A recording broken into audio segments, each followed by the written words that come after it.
কালকে আমরা লাচুংয়ে পৌঁছানোর পর থেকেই স্নোফল পেয়েছি। আজকে ইয়াংথাং ভ্যালিতে এখন এসেই দেখছি প্রচুর পরিমাণে স্নোফল হচ্ছে,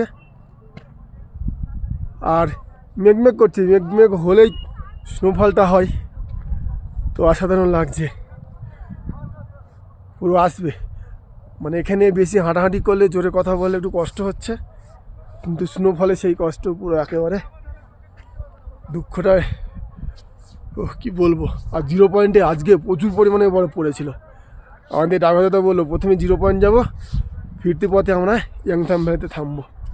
যার সময় এখানে পুরো রোদ ছিল, সকালের দিকে আবহাওয়া খুবই সুন্দর ছিল, তাই ইয়াংথাং ভ্যালিতে কোনো স্নোফল কোনো জায়গাতেই হচ্ছিল না সকাল থেকে।